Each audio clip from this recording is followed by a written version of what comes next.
एक गरीब परिवार में विशाल नाम का लड़का था, जिसकी उम्र यही कोई 6-7 वर्ष रही होगी। उसके माता पिता दिन भर मेहनत मजूरी करके 2 जून के खाने का इंतजाम करते। बहुत गरीब होने पर भी जैसे तैसे पैसे बचाकर उसे स्कूल भेजते थे। विशाल होनहार बालक था, पढ़ाई में बहुत अच्छा था। उसके साथ ही ज्यादातर अच्छे और खाते पीते परिवार के थे। उनके पास लगभग सभी सुविधाएं थीं। उसके कई दोस्तों के पास साइकिल थी। उन्हें साइकिल चलाते देखकर उसका भी मन होता था कि काश उसके पास भी साइकिल होती, किंतु वो मन महसूस कर रह जाता। कुछ दिनों बाद उसने डरते डरते अपनी माँ से साइकिल दिलाने की बात कही। माँ ने उसे बहला फुसलाकर बात टालने की कोशिश की, किंतु बहुत हठ करने पर बात पिता तक पहुंची।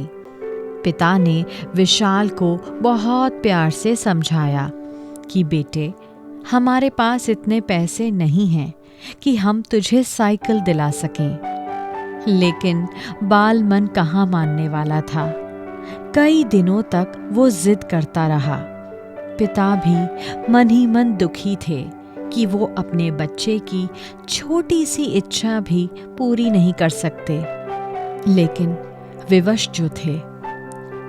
धीरे धीरे बात आई गई हो गई। कुछ महीनों बाद अचानक विशाल बहुत बीमार हो गया।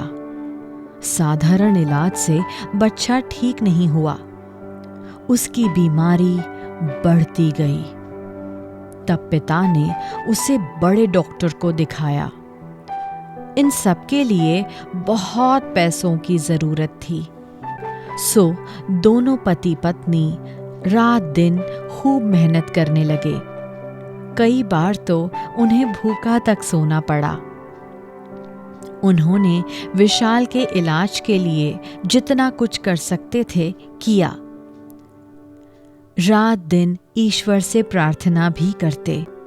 अंततः उनकी दुआ और दवा रंग लाई। बालक धीरे धीरे स्वस्थ होने लगा और कुछ दिनों बाद पूरी तरह से स्वस्थ हो गया। ये देखकर माता पिता की जान में जान आई। उनकी खुशी देखते ही बनती थी। विशाल बहुत समझदार तो था ही, माता पिता के प्रति अपार करुणा प्रेम से गदगद भी। अब उसे समझ में आ गया था कि उसके माता पिता के पास इतने पैसे नहीं होते हैं कि उसे साइकिल दिला सकें। मन ही मन उसे अपनी जिद पर पछतावा होने लगा। उसने सोच लिया कि अब वो कभी भी किसी चीज के लिए हठ नहीं करेगा। इधर माता पिता के मन में सदैव ये मलाल रहता कि वो अपनी संतान की छोटी सी इच्छा भी पूरी नहीं कर सकते। आखिर वे धीरे धीरे पैसे जमा करके एक दिन अपनी आंखों के तारे के लिए साइकिल ले ही आए। साइकिल देखकर बालक खुश तो हुआ, साथ ही माता पिता के प्रति अथाह स्नेह से उसका मन भर आया। साइकिल देखकर वो सबसे पहले माता पिता से जाकर लिपट गया। उसकी आंखों में नमी भर आई। पिता ने उसे गोद में लिया और साइकिल पर बिठाकर उसे पैडल मारने को कहा और पीछे से साइकिल को पकड़कर साइकिल चलाना सिखाने लगे। विशाल की आंखों में बाल सुलभ खुशी की, गर्व की चमक देखते ही बनती थी।